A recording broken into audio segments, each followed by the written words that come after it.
Bismillahirrahmanirrahim. Assalamualaikum warahmatullahi wabarakatuh.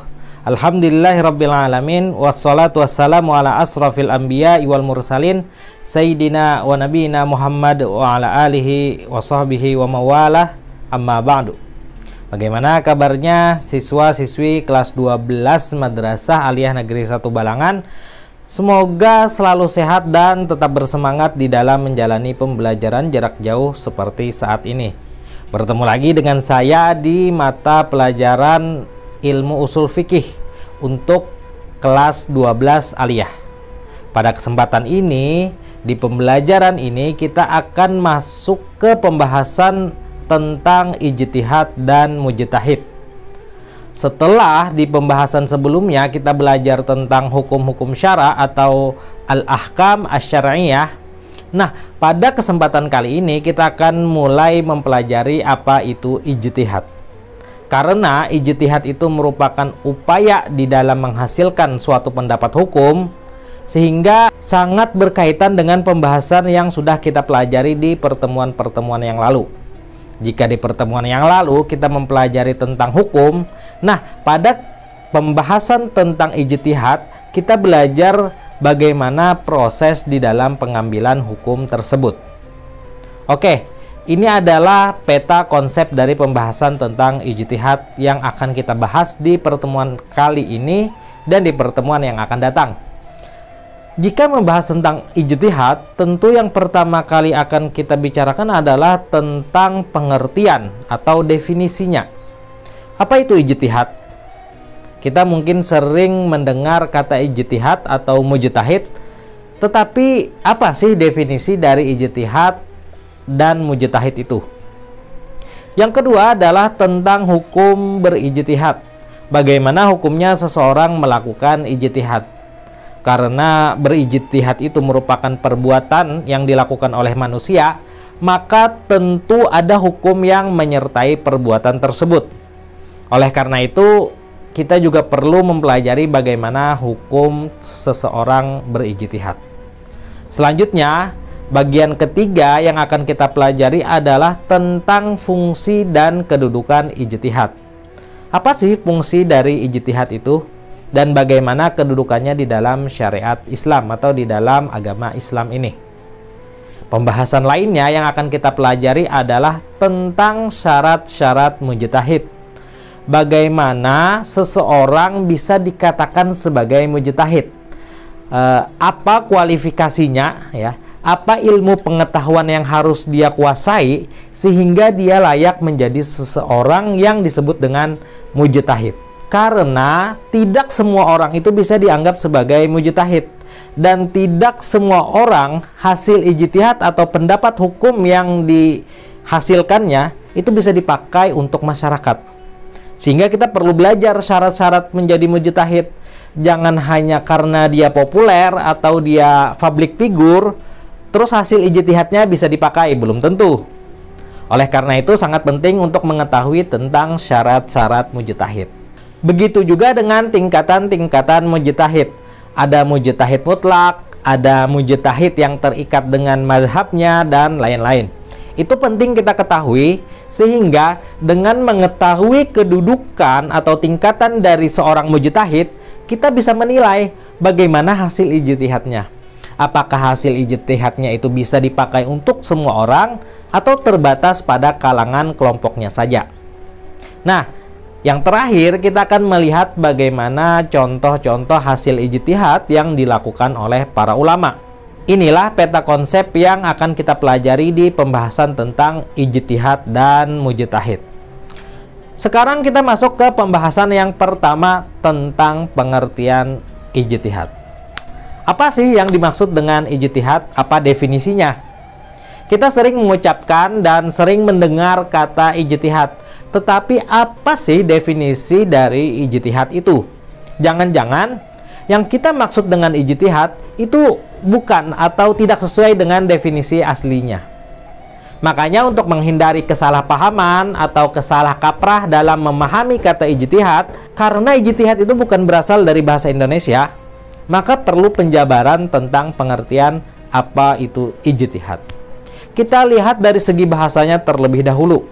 Ijtihad berasal dari kata di dalam bahasa Arab ijtihada yajtahidu, yang mana kata kerja ini memiliki akar kata dari kata jahada yajhadu. Kemudian kata kerja jahada tadi mendapatkan tambahan 2 huruf alif dan ta dengan wazan ifta'ala, sehingga menjadi kata ijtihada yajtahidu. Kata kerja ijtihada yajtahidu memiliki arti usaha yang keras atau sangat bersungguh-sungguh di dalam melakukan sesuatu. Bisa juga diartikan upaya yang sangat serius dalam melakukan sesuatu. Ini adalah arti kata ijtihada yajtahidu. Jadi, secara etimologi, ijtihada itu memiliki maksud usaha yang sangat keras di dalam melakukan sesuatu, atau sangat bersungguh-sungguh di dalam melakukan sesuatu, atau upaya yang sangat serius. Nah, itu adalah arti secara bahasa atau etimologi dari kata ijtihad. Adapun secara istilah, banyak definisi kata ijtihad yang dirumuskan oleh para ulama. Tetapi ada definisi yang saya anggap ini adalah paling lengkap. Ijtihad huwa badlul juhdi lil wusuli ila hukmi syar'i min dalilin tafsiliyin minal adillah asy-syar'iyyah. Kita baca lagi bersama-sama. Al-ijtihadu huwa badlul juhdi lil wusuli ilal hukmi syar'i min dalilin tafsiliyin minal adillah asy-syar'iyyah. Nah, sangat penting untuk diketahui, dipahami, serta dihafal. Ijtihad ialah mencurahkan kesungguhan untuk mendapatkan atau menghasilkan hukum syara dari suatu dalil yang terperinci dari dalil-dalil syara. Kita baca lagi terjemahnya. Al-ijtihadu huwa badlul juhdi. Ijtihad adalah mengarahkan atau mencurahkan kesungguh-sungguhan kita atau keseriusan kita lil wusuli ilal hukmi syar'i, untuk mendapatkan atau mencapai hukum syara, min dalilin tafsiliyin, dari suatu dalil yang terperinci, minal adillah asy-syar'iyyah, dari dalil-dalil syara. Ini definisi yang saya anggap paling lengkap. Kita baca lagi terakhir kali. Al-ijtihadu huwa badlul juhdi lil wusuli ilal hukmi syar'i min dalilin tafsiliyin minal adillah asy-syar'iyyah. Artinya yaitu ijtihad ialah mencurahkan kesungguh-sungguhan kita untuk mendapatkan hukum syara dari suatu dalil yang terperinci dari dalil-dalil syara. Nah, ini adalah definisi dari ijtihad.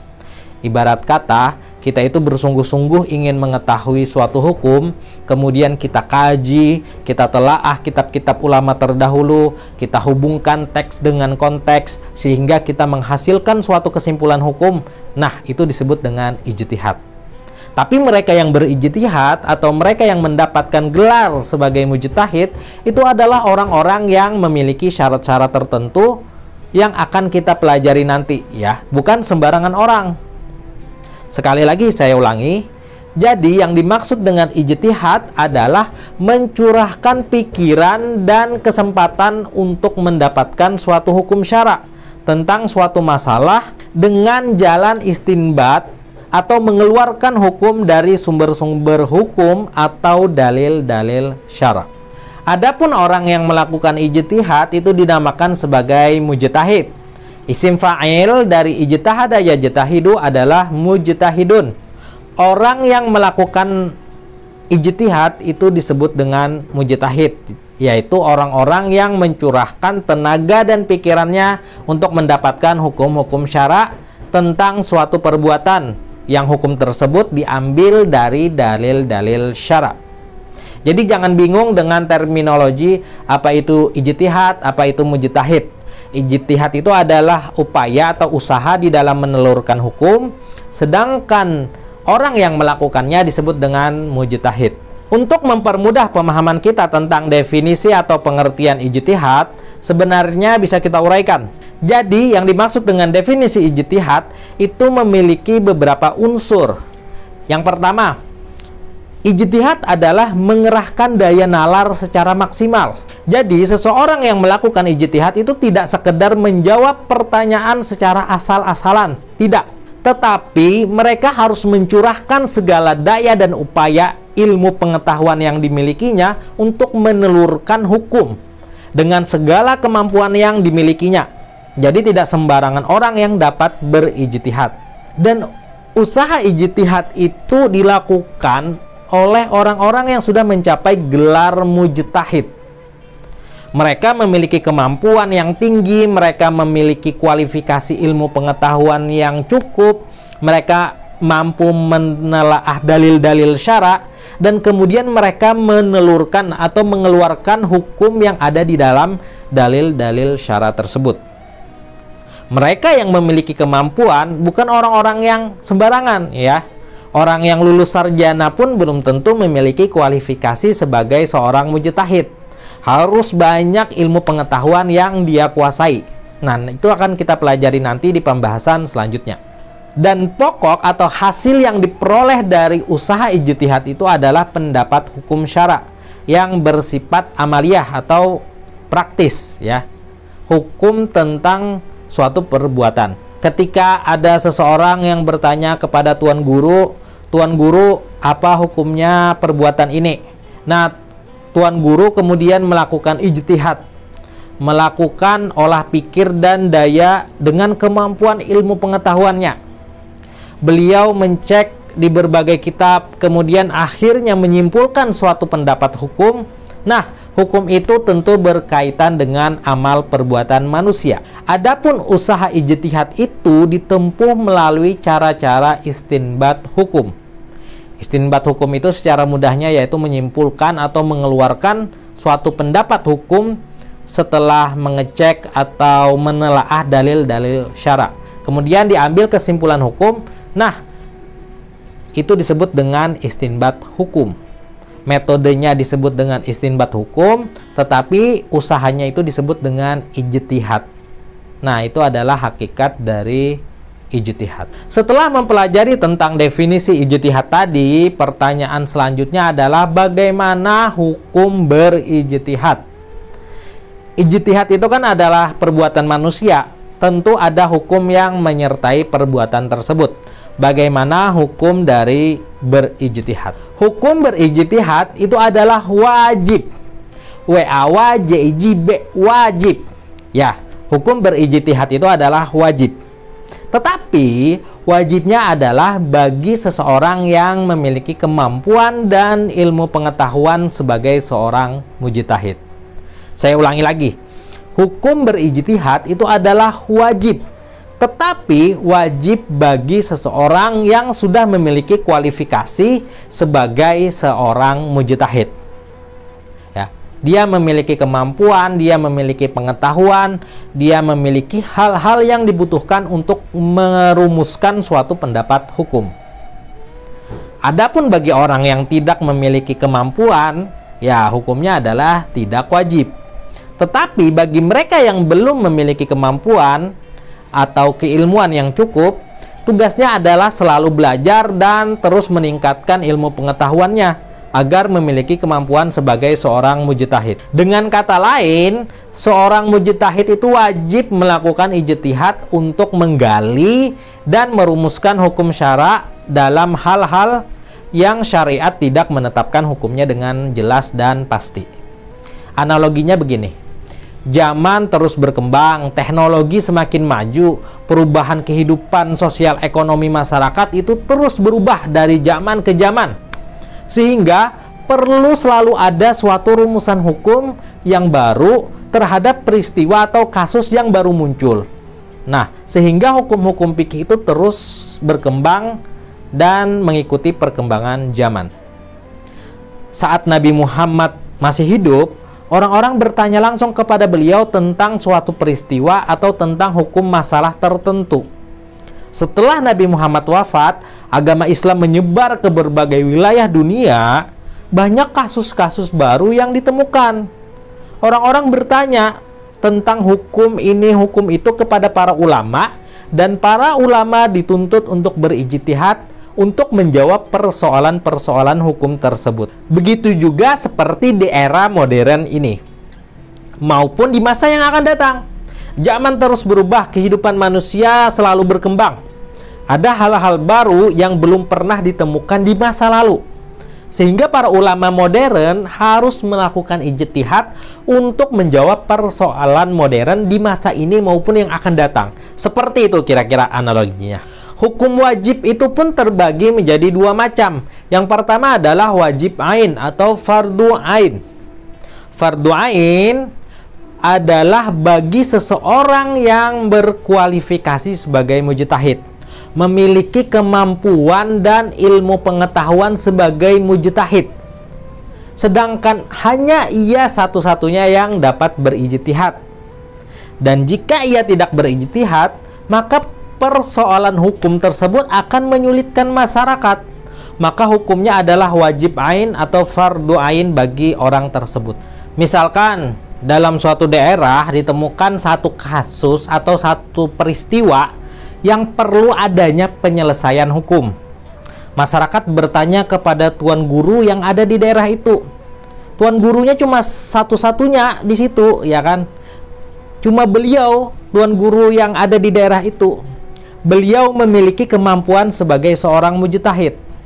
Karena beliau satu-satunya di daerah tersebut, dan peristiwa atau kasus tersebut akan menyulitkan masyarakat jika tidak dijawabkan hukumnya. Maka hukumnya adalah wajib ain atau fardu ain bagi tuan guru itu di daerah itu untuk berijtihad. Nah, saya ulangi lagi, hukum berijtihad bisa menjadi wajib ain atau fardu ain bagi seseorang yang mampu, sedangkan hanya ia satu-satunya yang dapat berijtihad. Dan jika ia tidak berijtihad, maka persoalan hukum tersebut akan menyulitkan masyarakat, sehingga hukumnya menjadi fardu ain atau wajib ain untuk orang tersebut. Wajib yang kedua adalah wajib kifayah atau fardu kifayah, yaitu bagi seorang yang berkualifikasi sebagai mujtahid, memiliki kemampuan dan pengetahuan sebagai mujtahid, dan ia adalah satu-satunya orang yang mampu berijtihad di daerah itu, tetapi ia tidak khawatir kasus tersebut akan menyulitkan masyarakat. Atau pada waktu itu ada beberapa orang yang mampu berijtihad di daerah tersebut. Nah, contohnya misalkan dalam suatu daerah ada suatu persoalan hukum yang tidak terlalu penting, biasa-biasa saja, sangat sepele, tidak dituntut oleh masyarakat untuk dicari penyelesaian hukumnya. Nah, di situ cuma ada satu orang ulama yang mampu untuk berijtihad. Maka hukum berijtihad untuk beliau atau untuk menyelesaikan persoalan hukum itu adalah fardu kifayah bagi ulama tersebut. Atau misalkan kasus yang dihadapi masyarakat itu sangat penting, perlu adanya ijtihad dari para ulama. Tetapi di dalam daerah atau di dalam kampung tersebut ada banyak ulama, lebih dari satu orang yang memiliki kemampuan untuk berijtihad. Maka hukumnya adalah fardu kifayah. Cukup satu orang saja yang berijtihad, tidak harus semuanya. Tetapi jika tidak dilakukan oleh semuanya, maka akan berdosa bagi masing-masing ulama tersebut. Tetapi untuk berijtihadnya cukup satu orang saja, itu sudah cukup. Nah, itu adalah hukum dari berijtihad. Dalam suatu kasus bisa menjadi fardu ain, dalam kasus yang lain bisa menjadi fardu kifayah. Tetapi pada dasarnya hukum berijtihad itu adalah wajib bagi seseorang yang memiliki kemampuan dan ilmu pengetahuan sebagai seorang mujtahid. Pembahasan selanjutnya yaitu tentang kedudukan dan fungsi ijtihad. Apa sih pentingnya ijtihad? Untuk apa ijtihad itu? Pertanyaan itu ada di benak kita ketika kita membahas tentang ijtihad. Ijtihad itu dilakukan apabila menghadapi suatu masalah, suatu kasus, atau suatu peristiwa yang memerlukan solusi penetapan hukum syara. Sedang di dalam ayat Al-Quran atau di dalam hadis itu tidak ditemukan secara tegas penetapan hukumnya. Ijma para sahabat juga belum ada membicarakan hal tersebut. Sehingga para ulama-ulama mujtahid semisal Imam Abu Hanifah, Imam Malik, Imam Syafi'i, Imam Ahmad, mereka berijtihad menghukumi suatu kasus atau menghukumi suatu peristiwa atau suatu perbuatan itu karena peristiwa atau perbuatan tersebut tidak ada jawabannya di dalam Al-Quran dan juga di dalam hadis. Dan itu tidak pernah terjadi pada masa sahabat juga. Sehingga mereka dituntut untuk memberikan jawaban tentang suatu kasus tersebut. Masyarakat bertanya, apa hukumnya ini, apa hukumnya itu, apa hukumnya perbuatan ini, apa hukumnya kasus itu. Sehingga perlu dilakukan ijtihad untuk memberikan solusi atau penetapan hukum terhadap suatu perbuatan atau suatu peristiwa. Dapat kita simpulkan bahwa ijtihad itu memiliki kedudukan yang sangat penting di dalam syariat Islam. Karena berkaitan langsung dengan proses perumusan hukum Islam. Zaman selalu berkembang, teknologi semakin meningkat, kehidupan sosial masyarakat juga ikut berubah. Tentu ada hal-hal yang baru, peristiwa-peristiwa baru, kasus-kasus yang baru, transaksi-transaksi yang baru yang tidak pernah ada di zaman Nabi maupun di zaman ulama-ulama terdahulu. Sehingga ijtihad ulama-ulama modern itu penting dilakukan untuk menghukumi suatu perbuatan yang terjadi di masa ini atau di masa yang akan datang. Oleh karena itu, kedudukan ijtihad memiliki kedudukan yang tinggi di dalam penerapan hukum Islam. Lebih lanjut lagi, dapat kita pahami bahwa ijtihad itu memiliki fungsi melahirkan ketentraman bagi umat Islam. Karena masalah yang mereka hadapi mendapat penyelesaian berdasarkan ijtihad yang dilakukan oleh para ulama. Itu adalah kedudukan dan fungsi dari ijtihad. Masyarakat kan jadi mendapatkan solusi dari ijtihad yang dilakukan oleh para ulama. Masyarakat tidak perlu khawatir, tidak perlu takut lagi dengan adanya perkembangan zaman. Karena para ulama modern selalu berijtihad memberikan solusi hukum tentang suatu peristiwa yang dialami oleh masyarakat pada saat ini atau di masa yang akan datang. Sampai di sini dulu pertemuan kita. Semoga apa yang sudah kita pelajari hari ini memberikan manfaat dan pengetahuan bagi kehidupan kita di dunia maupun di akhirat kelak. Insya Allah di pertemuan yang akan datang kita akan mempelajari tentang syarat-syarat mujtahid, tingkatan-tingkatan mujtahid, serta contoh ijtihad yang dilakukan oleh para ulama. Demikian saya cukupkan sampai di sini. Wabillahi taufik wal hidayah wa ridho wal inayah. Tetap semangat dan selalu jaga kesehatan. Assalamualaikum warahmatullahi wabarakatuh.